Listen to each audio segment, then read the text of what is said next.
Mais uma vez, com muita alegria, nos reunimos para realizar o estudo das cartas de Paulo.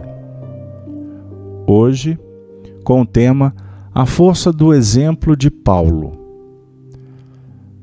Nós vamos retornar ao trabalho que estamos realizando em torno da carta de Paulo aos Romanos. E eu agora, nesse momento, convido aos nossos queridos irmãos para nos acompanhar na leitura que vamos fazer do capítulo de número 11.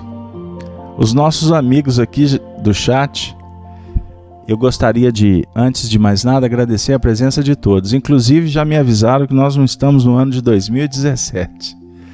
Peço desculpa, porque é muita tarefa que nós temos que realizar aqui. Temos que ser multiview e multiuso.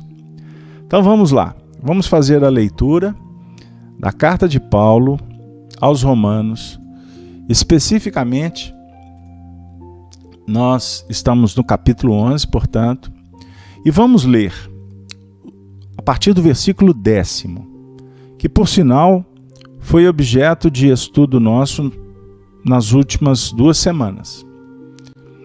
Paulo diz assim: escureceram-se-lhes os olhos para não verem, e encurvem-se-lhes continuamente as costas. Verso 11: digo, pois, porventura tropeçaram para que caíssem? De modo nenhum. Mas pela sua queda veio a salvação dos gentios, para os incitar à emulação. E se sua queda é a riqueza do mundo, e a sua diminuição a riqueza dos gentios, quanto mais a sua plenitude. Porque convosco falo, gentios, que, enquanto for apóstolo dos gentios, glorificarei o meu ministério, para ver se de alguma maneira posso incitar à emulação os da minha carne e salvar alguns deles.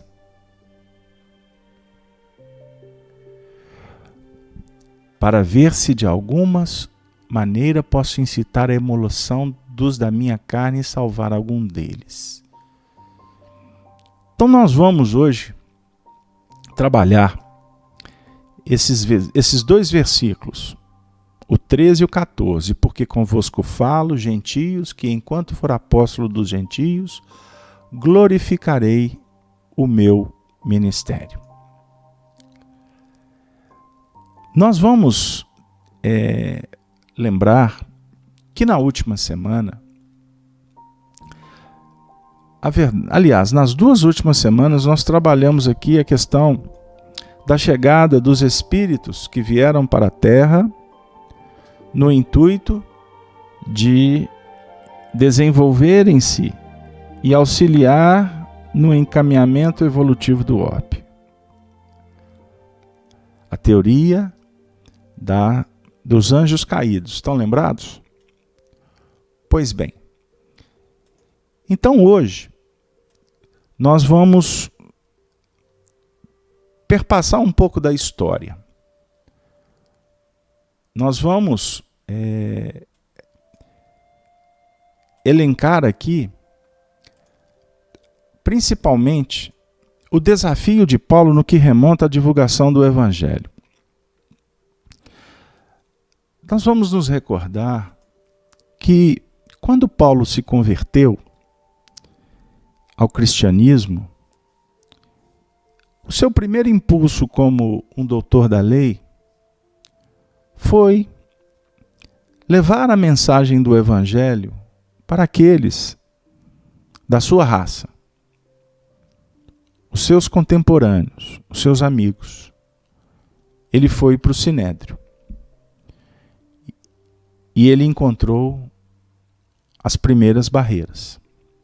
Sofreu absurdamente. Foi expulso pelo próprio pai de sua casa.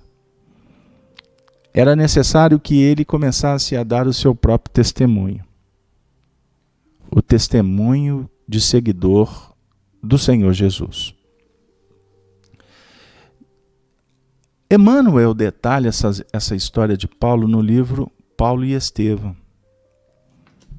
É um verdadeiro tratado para os cristãos, para todos nós que estamos em busca da nossa iluminação espiritual. Nessa obra, Emmanuel detalha um momento muito especial da vida de Paulo,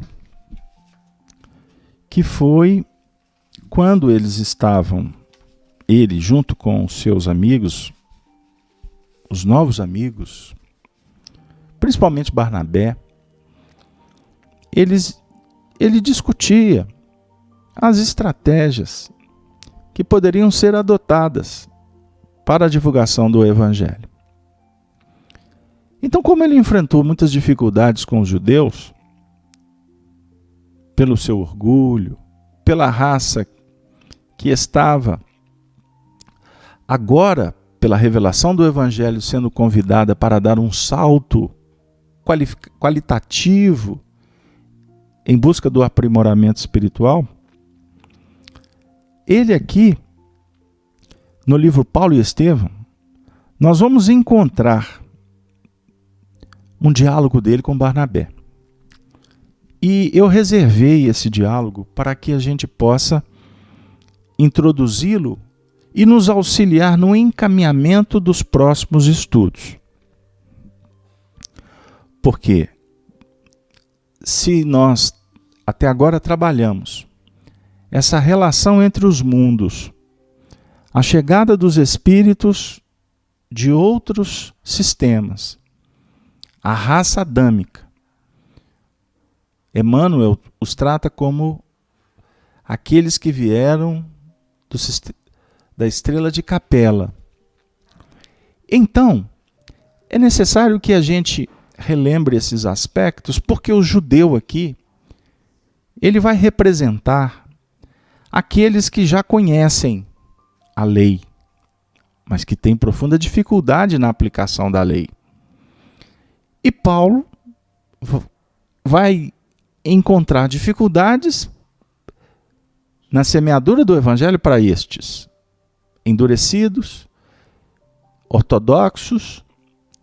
Então, nesse momento em que ele dialoga com Barnabé, abre uma perspectiva muito interessante, que é a proposta de semear o Evangelho para os gentios, ou seja, aqueles mais simples, aqueles que desconheciam a lei mosaica e, obviamente, a própria proposta de Jesus, porque ela tinha chegado há pouco tempo. Então nós gostaríamos de pedir licença para vocês, para que a gente possa trazer o diálogo de Paulo com Barnabé, porque ele tem um valor histórico extraordinário e vai abrir perspectivas para a gente refletir e caminharmos para o campo interior.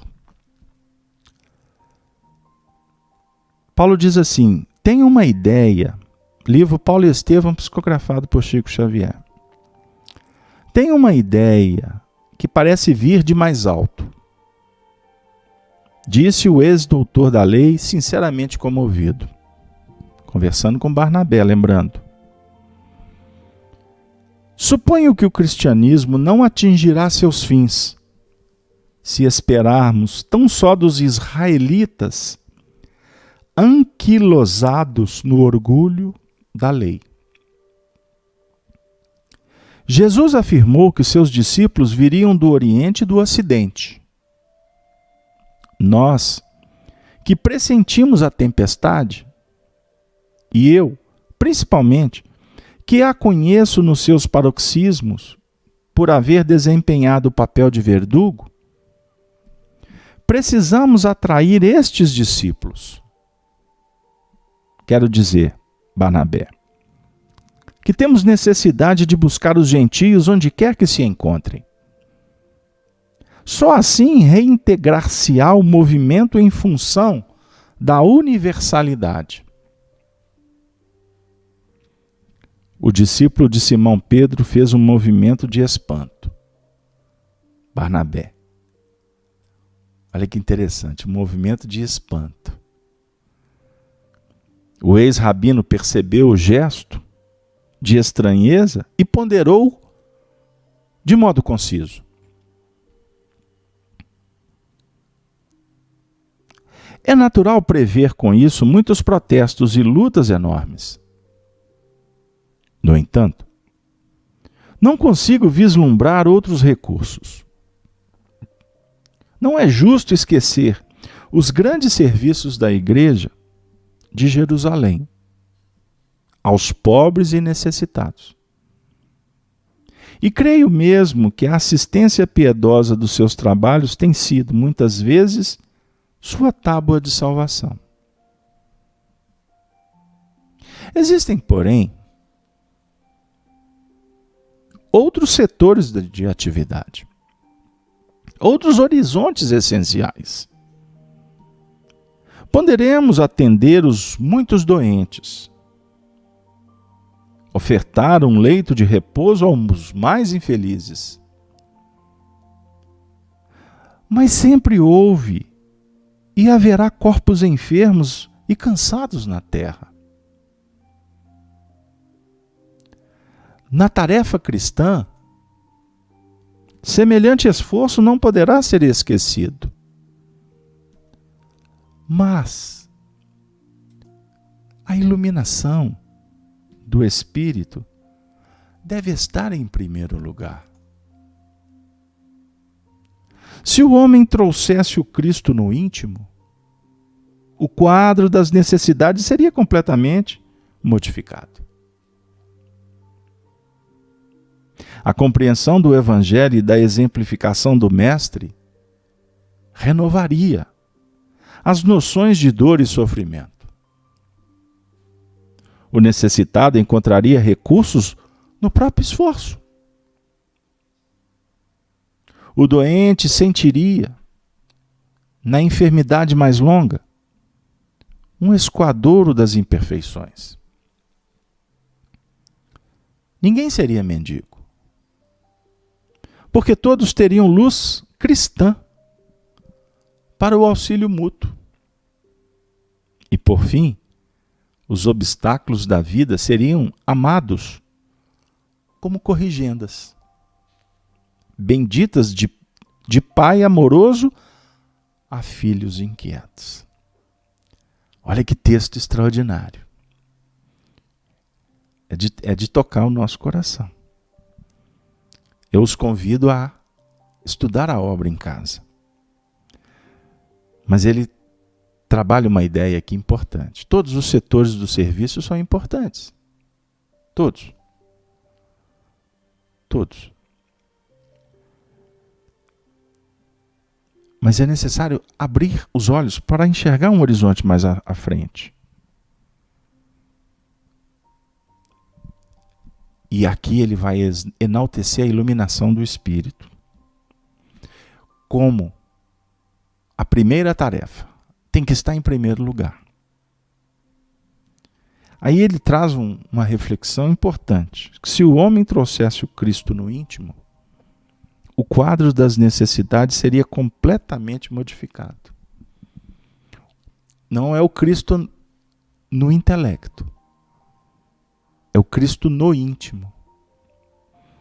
É o sentimento em vias de modificação. A iluminação. O quadro muda. Porque o consolo se estabelece. A diretiva enaltece. E o acolhimento oferece oportunidades para ressignificações, para redirecionamentos, para recomposição do próprio destino.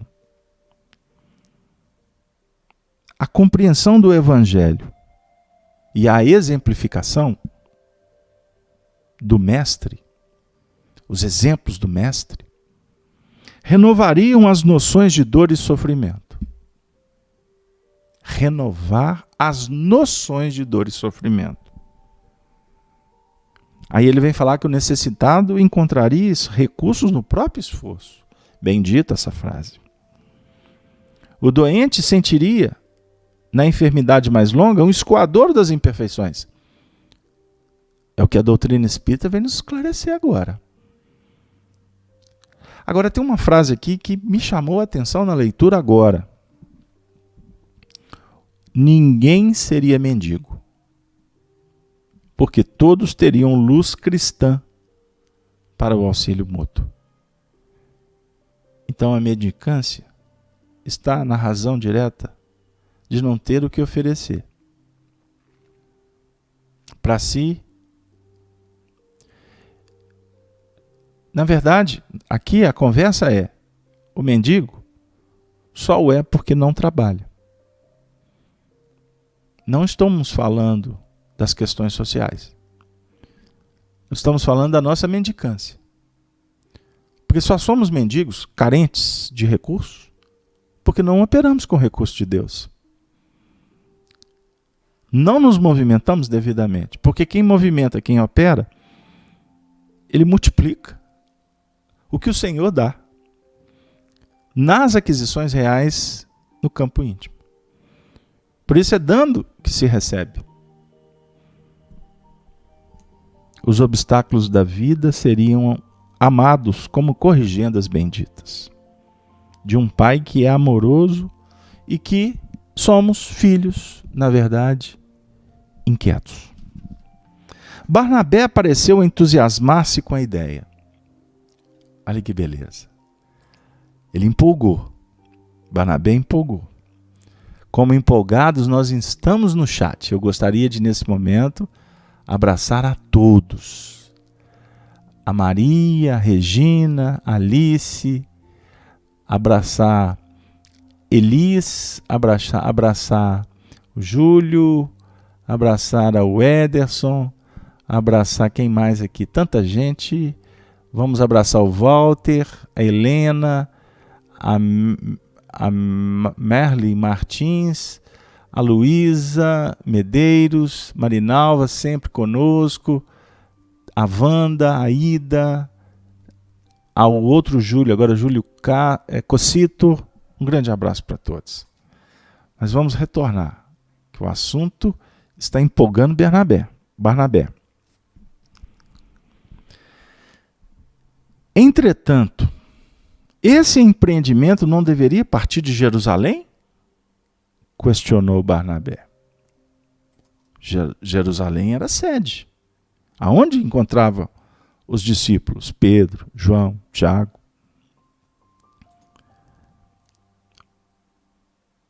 Penso que não. Sentenciou Saulo de pronto. Seria absurdo agravar as preocupações de Pedro. Excede a tudo esse movimento de pessoas necessitadas e abatidas, convergente de todas as províncias, ali baterem as portas. Simão está impossibilitado para o desdobramento dessa tarefa. Mas e os outros companheiros? Inquiriu Barnabé, revelando o espírito de solidariedade. Os outros, respondeu Paulo, certo, hão de protestar. Principalmente agora que o judaísmo vai absorvendo os esforços apostólicos. É justo prever muitos clamores. Contudo, a própria natureza dá lições nesse sentido. Não clamamos tanto contra a dor? E quem nos traz maiores benefícios? Às vezes, nossa redenção está naquilo mesmo que antes nos parecia verdadeiramente calamidade. É indispensável sacudir o marasmo da instituição de Jerusalém, chamando os incircuncisos, os pecadores os que estejam fora da lei. De outro modo, dentre alguns poucos anos, Jesus seria apresentado como um aventureiro vulgar. Naturalmente, depois da morte de Simão, os adversários dos princípios ensinados pelo Mestre acharão grande facilidade em deturpar as anotações de Levi. A boa nova será aviltada. E se alguém perguntar pelo Cristo, daqui a 50 anos, terá como resposta que o Mestre foi um criminoso comum, a expiar na cruz os desvios da vida. Restringir o Evangelho a Jerusalém será condená-lo à extinção. No foco de tantos dissídios religiosos, sob a política mesquinha dos homens. Que ensinamento! Que ensinamento! O Paulo, inspirado pelo próprio Espírito Verdade, Jesus, percebeu que com a morte de Simão, os próprios textos seriam adulterados. As anotações deturpadas. Foi o que fizeram com o livro A Gênese de Allan Kardec. Necessitamos levar a notícia de Jesus a outras gentes. Ligar as zonas de entendimento cristão. Abrir estradas novas. Será mesmo justo que também façamos anotações do que sabemos de Jesus e de sua divina exemplificação. Outros discípulos, por exemplo, poderiam escrever o que viram e ouviram. Pois, com a prática, vou reconhecendo que Levi não anotou mais amplamente o que se sabe do Mestre. Há situações e fatos que não foram por ele registrados. Não conviria também que Pedro e João anotassem suas observações mais íntimas? Não hesitem em afirmar que os pósteros hão de rebuscar muitas vezes a tarefa que nos foi confiada. O Emmanuel está nos contando aqui, o Emmanuel, que acessa as bibliotecas do mundo espiritual, que é um estudioso, que a responsabilidade do Emmanuel é grave, é séria, e se torna grandiosa pelo legado que ele nos deixou, contando com a participação extraordinária de uma alma cândida, bendita, amiga, que se fez fiel a ele, Emmanuel, Chico Xavier, numa parceria maravilhosa, parceria do céu.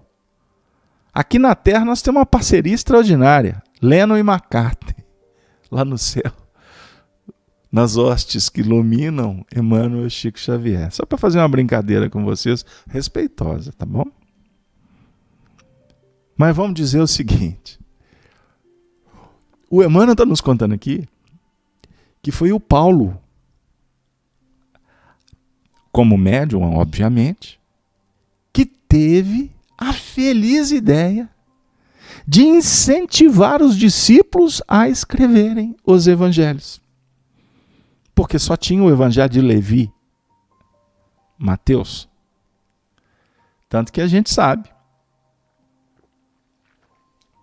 especificamente, da ligação de João Marcos com eles, com Pedro. Então, foi escrito através das memórias de Pedro. Como Lucas foi intimado por Paulo a escrever o Evangelho, porque era sonho do Paulo fazê-lo, junto com Maria. Mas o projeto do Paulo não era escrever, não estava sob a sua responsabilidade. Lucas, extremamente preparado para isso, doutor, o mais intelectual deles, dentre os demais, não é verdade? E Paulo visualizava a política que iria se estabelecer na igreja do caminho, na casa do caminho. Eu pergunto a vocês, nós vivemos um tempo em que tudo isso se repete? Vamos pensar com carinho. Barnabé rejubila-se com as perspectivas tão sedutoras.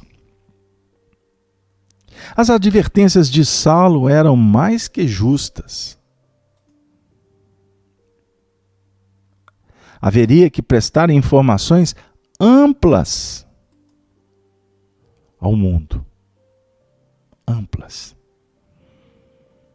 Tens razão, disse admirado. Precisamos pensar nesses serviços. Mas como? Como? Como faremos? Ora, esclareceu Saulo, tentando aplainar as dificuldades.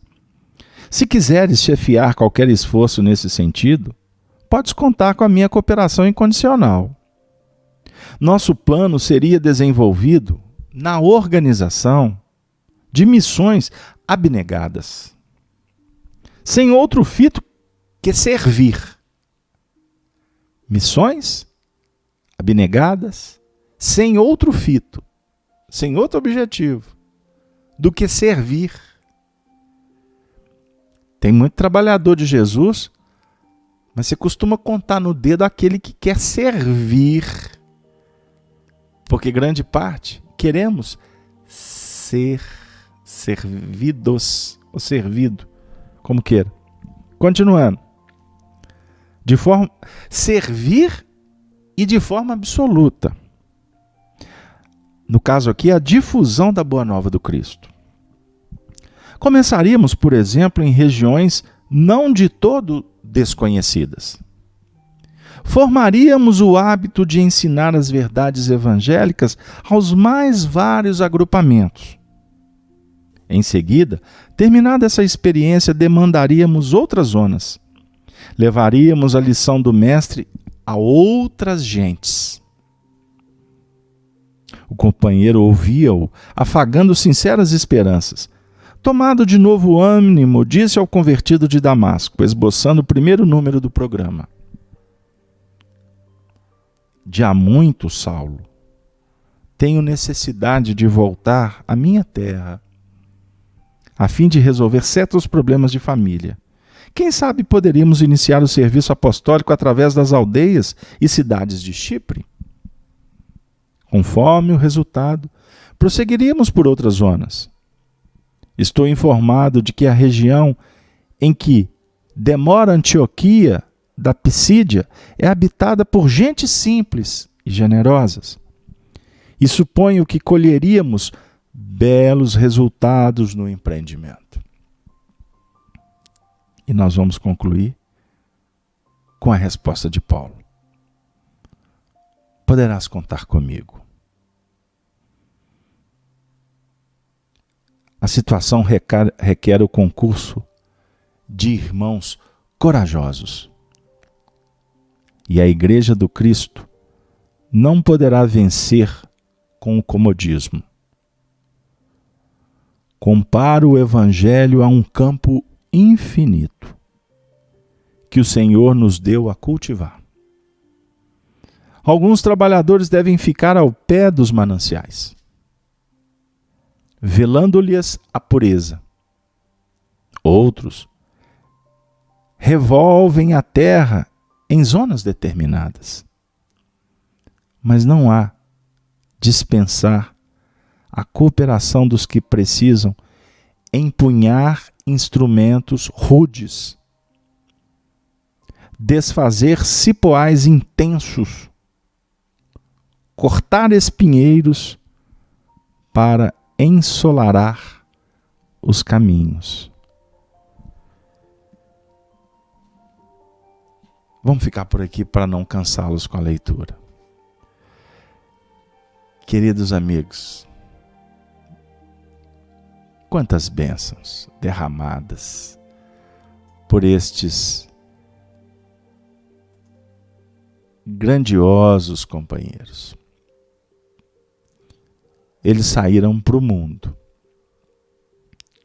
para semear a mensagem. A mensagem, conforme o texto vem nos mostrar. Porque convosco falo, gentios, que enquanto for apóstolo dos gentios, glorificarei o meu ministério, para ver se de alguma maneira posso incitar a emulação, os da minha carne, e salvar alguns deles. Então Paulo, com essa visão ampla, mas ao mesmo tempo de profundidade, compara o Evangelho a um campo íntimo. Então nós estamos aqui observando Paulo dizendo que existe a projeção do Evangelho num campo que é o próprio planeta Terra, porque a chegada do Evangelho vai alterar substancialmente a própria essência planetária. Então existe aqui uma discussão de um plano estratégico. Obviamente que essa poesia histórica, que está refletida num diálogo entre dois homens enviados pelo Senhor, ela está falando em tese de um projeto pequeno. Porque eles, obviamente, não conseguiam conceber o alcance do que eles estavam sendo os primeiros instrumentos para a realização na Terra. Porque antes de reencarnarem, obviamente, são espíritos preparados, eles participaram, eles sabiam da dinâmica desse projeto. Mas quando o espírito encarna, a própria carne oblitera, dificulta um entendimento maior. Por isso é que, vez por outras, nós vamos para o mundo espiritual emancipados. Durante o sono, o espírito se deslinda. E adquirimos novamente a nossa consciência. Consciência como espíritos. Mas ao retornar para o corpo, despertar no dia seguinte, teremos apenas insights, inspirações, do que nós nos deparamos quando pequenos momentos que nos encontramos no mundo espiritual. Mas a gente observa aqui a capacidade,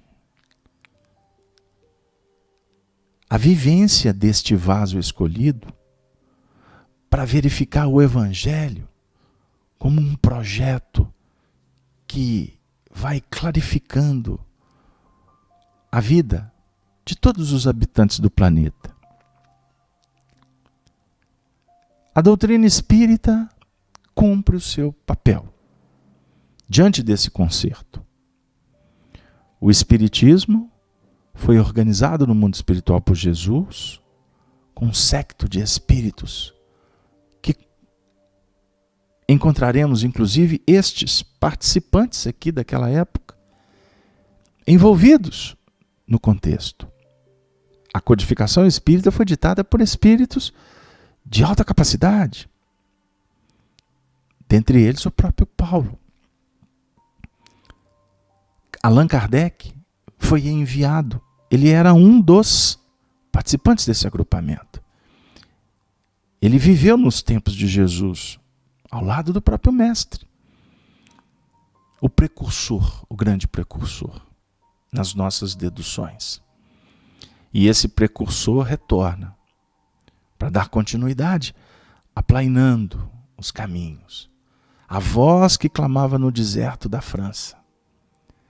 A voz que clama no deserto dos nossos corações até hoje.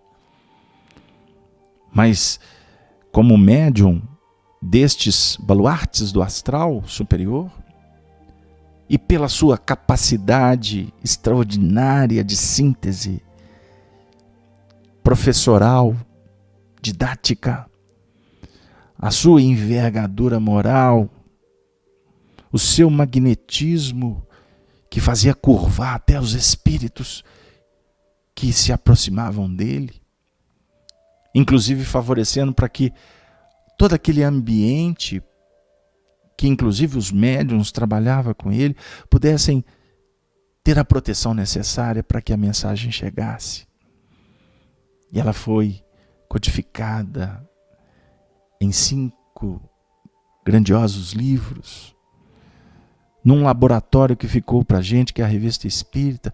Pena que muitas coisas se perderam porque foram queimadas, incineradas por aqueles que, como Paulo previu, tentaram de tudo adulterar a mensagem genuína do Espiritismo. O assunto amplia para os dias atuais. Somos, com toda a nossa limitação, os agentes que hoje, como Paulo disse lá atrás, estamos tentando escrever brochuras, artigos, livros, mas na verdade o tempo todo promovendo a divulgação da essência. E o nosso comportamento precisa de ser o tempo todo ressignificado, analisado, apreciado, para que a gente possa observar se nós não estamos modificando a proposta, adulterando-a, com sofismas, com interesses vãs, interesses questionáveis, com as incoerências, com comportamentos arbitrários, com a indiferença, com a adulteração que nós promovemos sem perceber no próprio movimento da divulgação. A gente lê o Livro dos Espíritos, para na hora de falar a gente introduz a sotaina, dogmas, teorias que não têm a mínima praticidade.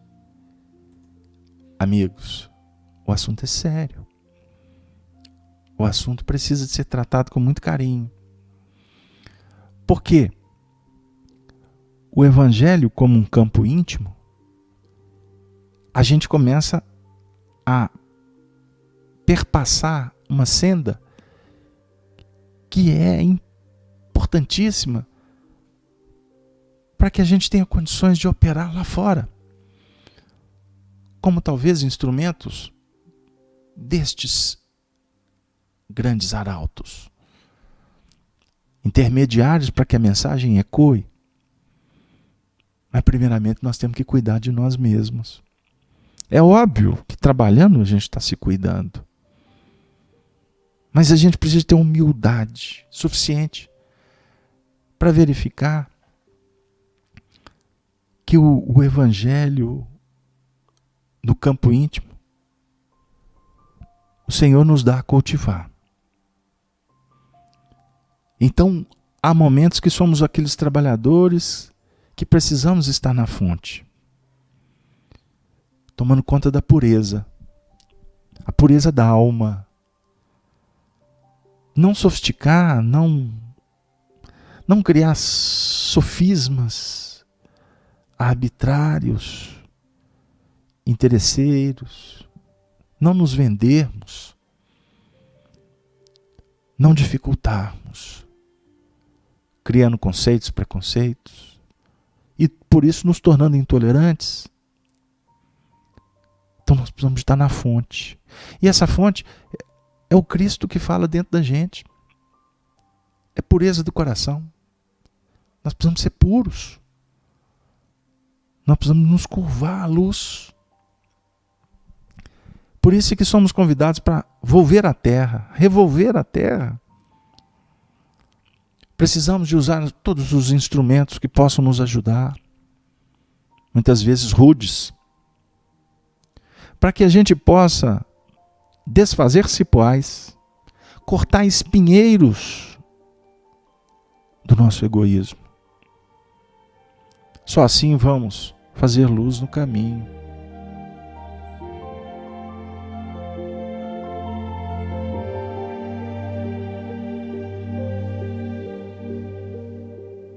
O Senhor nos concede os recursos. Ele nos dá o amor. Ele nos dá amigos. O Senhor vela por nós. O Senhor nos dá o trabalho. Nos deu a família. A profissão, a escola, a casa espírita. Nos dá a natureza, colo expectante de mãe. O Senhor é a dádiva suprema. Então é verdade que Ele não nos exige. Ele não está expectante que a gente dê respostas. Ele dá, Ele dá, Ele dá, Ele dá, Ele dá. É o amor. Nós precisamos de sobreviver. Nós precisamos de nos envolver nesse grande projeto. Paulo de Tarso nos dá exemplos. O exemplo é uma marca. A marca que se torna uma alavanca propulsora dos mundos. O exemplo da caridade. Sem caridade, não compreenderemos o amor, embora sabendo que o amor é que é a fonte da caridade. Então a senha é melhorar sempre. Progredir, sem medo, sem tergiversar, sem perder tempo com desculpas e disputas.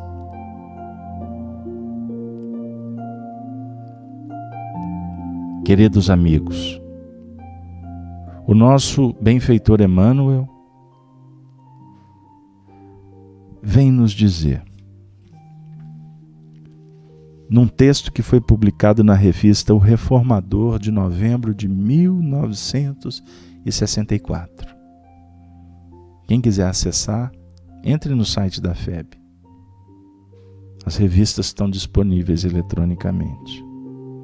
O texto intitulado Melhorando Sempre.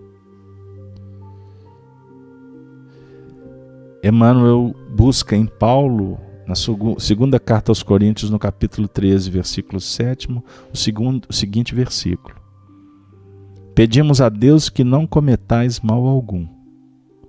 Nosso desejo não é aparecer como aprovados, mas sim que pratiqueis o bem. Emmanuel traz a mensagem para a nossa noite, dizendo assim: evidentemente, não podes garantir a felicidade do mundo que se encontra, de maneira constante, sobre o impacto das lutas evolutivas que lhe orientam a marcha.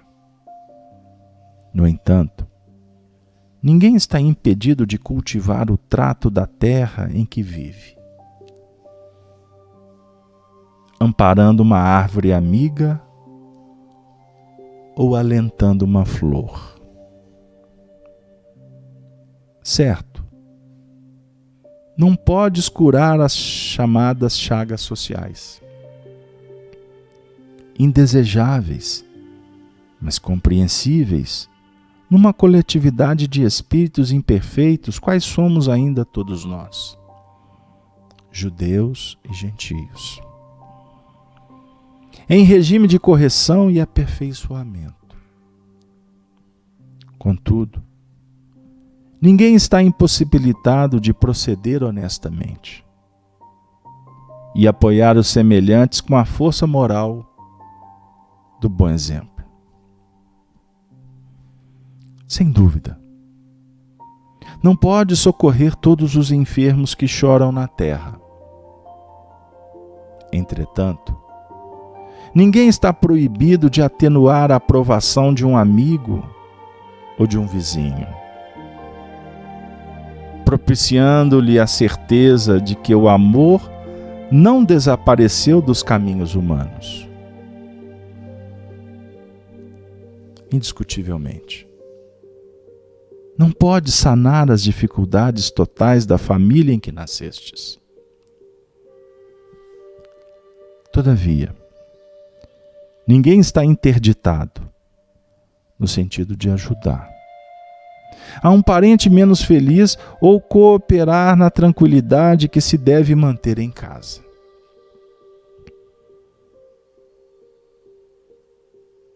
Não te afastes da cultura do bem, sob o pretexto de nada conseguires realizar contra o domínio das atribulações que lavram no planeta.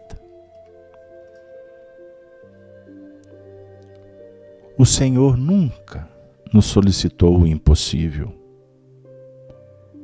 e nunca exigiu da criatura falível espetáculos de grandeza compulsória. Conquanto existam numerosos desertos, a fonte pequenina corre, confiante, fecundando a gleba em que transita. Não nos é facultado corrigir todos os erros e extinguir todas as aflições que campeiam nas trilhas da existência. Mas todos podemos atravessar o cotidiano, melhorando a vida e dignificando-a em nós e em torno de nós.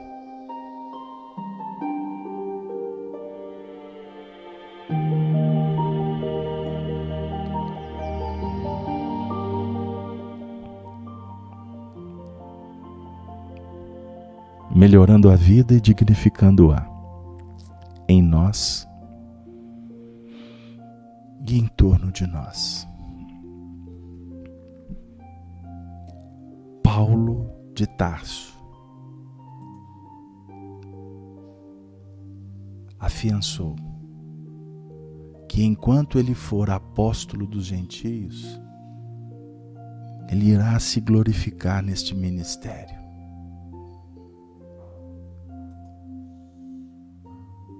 Para ver se de alguma maneira posso incitar a emulação os da minha carne e salvar alguns deles. Os gentios, os infelizes, os que desconhecem, os simples. Muitas vezes são aqueles que se desvinculam dos preconceitos, que se livram da ortodoxia, que rechaçam o preconceito, que não se sentem bem com a intolerância, com a corrupção, com a desonestidade. Não vestem capas, porque não as possuem. se contentam com seus andrajos e caminham na vida movidos por uma fé que pode ser robustecida por aqueles que já conseguem compreender. Os judeus, em tese, são aqueles que sabem,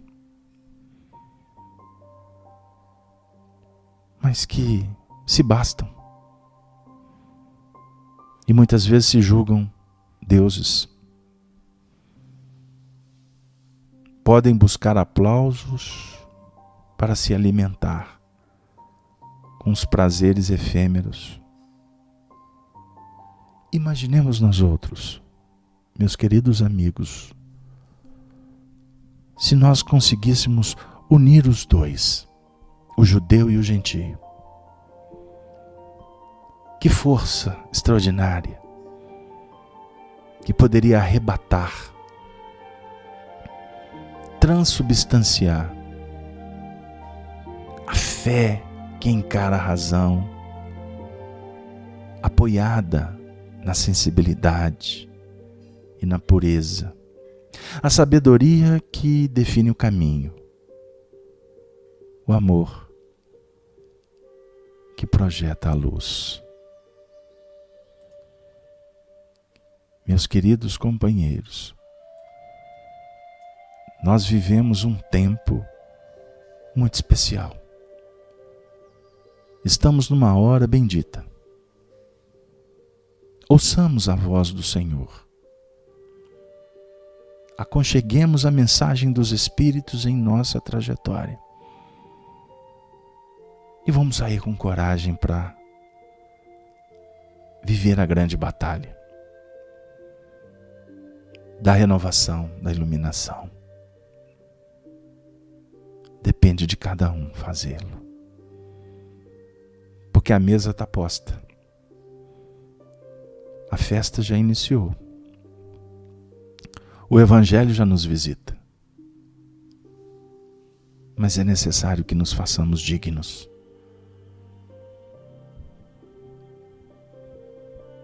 E tornar a nossa túnica alva para participar do conclave do amor,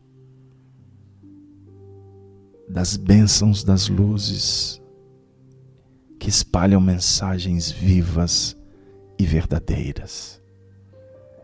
O pensamento do Cristo, que reflete o pensamento de Deus. Agradeçamos o Espiritismo, essa doutrina extraordinária, que nos clareia o entendimento, para que nós possamos, a cada passo, em cada momento, com aqueles que se encontram nos ajudando, com aquelas almas ainda cambaleantes, que possamos determinar essa grande vitória. Ouçamos o Senhor e façamos como Ele nos ensinou. Meus queridos amigos, bondosas irmãs do estudo das cartas de Paulo, que o Senhor nos abençoe, para que nós possamos voltar na próxima semana trabalhando o versículo 15 em diante. Lembrando que hoje nós abrimos essa reflexão para ir na próxima semana reconectando com os estudos anteriores, para que a gente possa trabalhar esse processo extraordinário do intercâmbio dos mundos e da evolução planetária. A luz do convertido de Damasco, que tem nos auxiliado tanto. Eu agradeço de alma e coração a sua audiência, a sua presença nesse espaço bendito das quartas-feiras. Tenham todos uma boa noite Ave, ave, ave Cristo. Assim nos despedimos.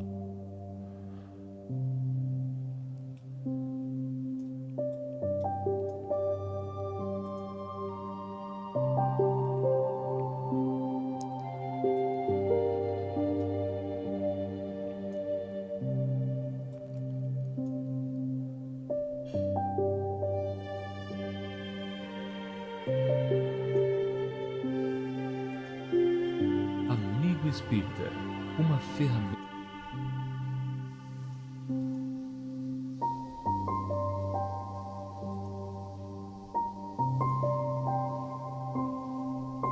Rede Amigo Espírita, uma ferramenta de união, interação e divulgação do movimento espírita. Acesse www.redeamigoespírita.com.br e confira nosso acervo disponível. Rede Amigo Espírita, divulgando, instruindo e unificando.